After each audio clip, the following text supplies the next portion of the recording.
Hello peoples, welcome to Legion class guide for patch 7.0 at level 100. Today I'm covering the Mage class. Before I begin, I will start by saying that you should keep in mind that the class changes were made to suit a character who has obtained their artifact weapon and has reached Legion's max level of 110.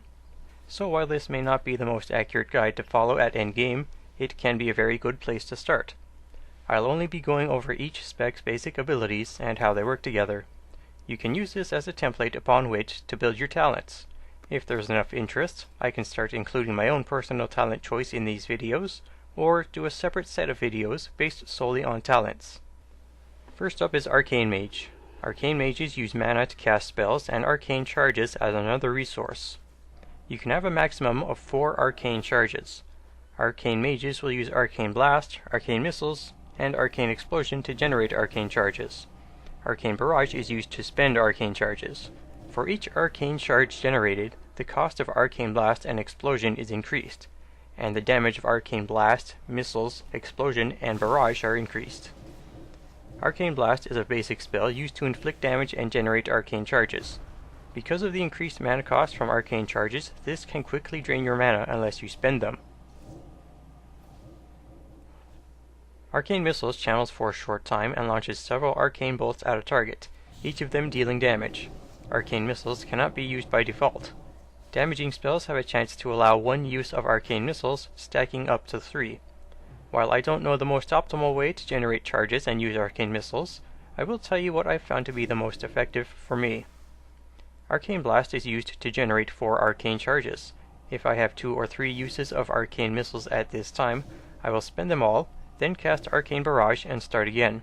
If I have less than 2 uses of Arcane Missiles, I will cast Arcane Barrage. While building arcane charges, if I have 3 uses of Arcane Missiles available before generating 4 charges, I will cast Arcane Missiles to generate 1 charge, then go back to using Arcane Blast to generate charges. This way I avoid missing generating extra uses of Arcane Missiles. There are times where additional uses of Arcane Missiles will not be granted for the full 20 seconds that it's available. Keep an eye on this and cast Arcane Missiles regardless of the number of uses it has left, so that it doesn't go completely to waste. At the very least, it's an extra arcane charge at no mana cost. Try to use it at 3 or 4 arcane charges as well for increased damage. For area of effect situations, build arcane charges with Arcane Explosion instead of Arcane Blast. It damages all enemies near you and generates 1 charge if it hits at least 1 target. At 4 arcane charges, Arcane Explosion costs almost as much as Arcane Blast at 2 charges. So if you prefer, you can cast Arcane Explosion a couple of more times before casting Arcane Barrage. Be sure to spend Arcane Missiles the same way as before, with your focus on a primary target. Overall, your mana will slowly decrease over time. Once you get very low on mana, you can channel Evocation to restore it to full. Because of the 90-second cooldown, make sure you can stand in one place long enough to restore as much mana as you need. Arcane Mage Mastery used to increase damage done based on the amount of mana unspent. This is no longer the case, allowing you to deal full damage at any mana level. Instead, Savant increases mana regeneration and the amount of increased damage dealt by spells affected by arcane charges. That's it for Arcane, now for Frost. Frost Mages cast Frostbolt to deal damage and allow the improved use of several other abilities. It also slows a target's movement by 30%. Their mastery, Icicles, stores a percentage of the damage of each Frostbolt as an icicle. You can have up to 5 icicles, and any additional icicles generated are launched at the target automatically. All icicles stored can be launched by casting Ice Lance. Frostbolt also has a chance to grant the Fingers of Frost buff. This stacks up to 2 times. Fingers of Frost causes your next Ice Lance to deal damage as if your target were frozen. Ice Lance is an instant cast spell that hits for a small amount of damage. The damage is increased by 200% against frozen targets. It's most effective to use when Fingers of Frost is active. If 2 charges of Fingers of Frost are active, cast Ice Lance at least once before casting Frostbolt again to avoid missing generating another stack of Fingers of Frost. Frostbolt also has a chance to grant Brain Freeze, improving the effectiveness of Flurry. Flurry is a new spell that replaces Frostfire Bolt. It has a longer cast time than Frostbolt and fires 3 ice shards at an enemy. Each shard reduces the target's speed for 1 second. When Frostbolt triggers Brain Freeze, the next Flurry is cast instantly, and each shard will now also debuff the target for 1 second with Winter's Chill. While Winter's Chill is active, the target will take damage from your spells as if it were frozen.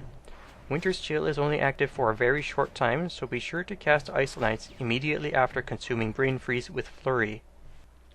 If both Fingers of Frost and Brain Freeze are active, spend Fingers of Frost stacks first with Ice Lance, then consume Brain Freeze with Flurry. If Flurry is used first, then Ice Lance, Fingers of Frost would go to waste. A Flurry that benefits from Brain Freeze already applies Winter's Chill, allowing Ice Lance to deal increased damage.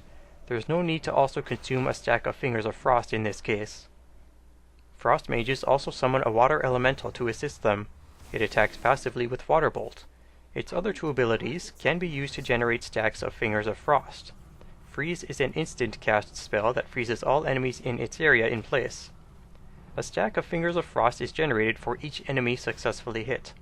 Additionally, an Ice Lance that does not benefit from Fingers of Frost will hit for its increased damage on targets frozen by Freeze or Frost Nova. Frost Nova is similar to Freeze, except it deals a small amount of initial damage, has a slightly larger area, and is centered on the Mage's position. The Water Elemental's Freeze shares a cooldown with Water Jet. While both of these abilities can grant stacks of Fingers of Frost, each spell is more suited to a different situation. Freeze is more suitable to use against at least two targets that can also be frozen in place. Water Jet is more suited for a single target that is immune to the effect of Freeze. Freeze will not grant Fingers of Frost if it hits this kind of target. Water Jet is a channeled ability that deals damage over time. For as long as the target is being hit by Water Jet, hitting it with Frostbolt will always grant Fingers of Frost. If the timing on casting Frostbolt and Water Jet are done right, you can get 2 stacks of Fingers of Frost.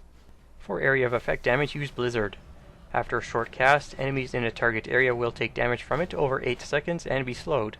The duration of Blizzard, together with its cast time and cooldown, allow it to have an almost 100% uptime.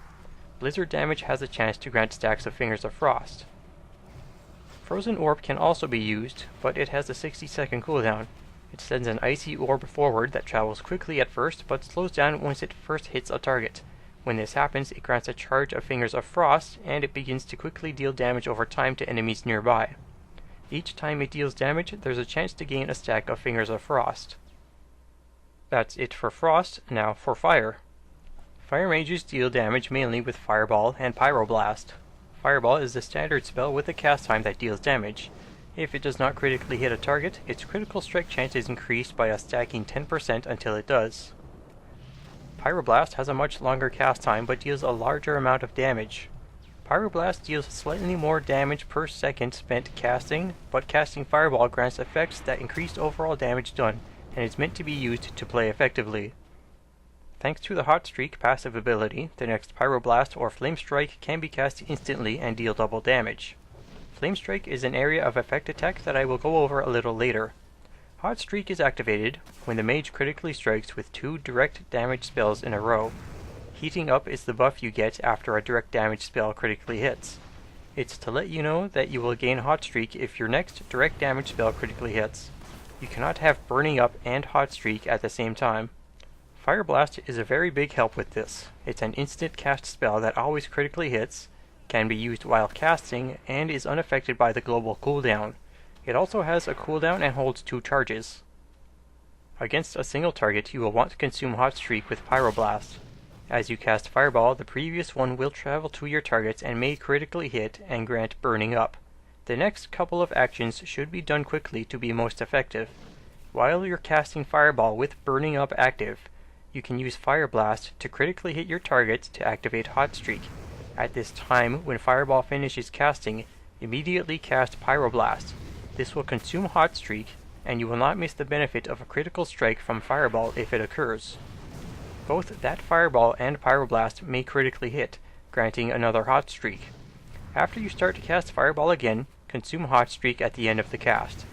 Once again, do not use Fire Blast if you have Hot Streak, since you cannot have both Burning Up and Hot Streak active at the same time. It would be a waste of Fire Blast. In short, use Fire Blast during Fireball while you have Burning Up. If Hot Streak is active while casting Fireball, cast Pyroblast when Fireball's cast ends. Scorch is a short cast spell that can be used while moving. The main benefit of this would be generating critical strikes while you need to move away from or towards something, reducing downtime and overall damage. For area of effect damage, consume Hot Streak with Flame Strike. Flame Strike damages all enemies in a target's area and slows their movement by 50% for 8 seconds. Mastery also deals area of effect damage, but passively. Fire Mage's Mastery, Ignite, causes Pyroblast, Fireball, Fire Blast, Flame Strike, and Scorch to deal additional damage over 9 seconds. Each time it's refreshed, the remaining amount of damage is added to the new amount. This allows the damage to stack instead of being replaced with different amounts each time a spell hits. Ignite also has a chance to spread to other targets. The duration on secondary targets will be equal to its duration on the primary target at the time it spreads. Ignite will only spread to targets without Ignite, or to targets currently affected by an Ignite with a shorter duration. And this concludes the class guide for mages in patch 7.0 at level 100. All of this may change slightly or a lot depending on your talent choice. Whichever you decide, this will be the model that you build your character upon.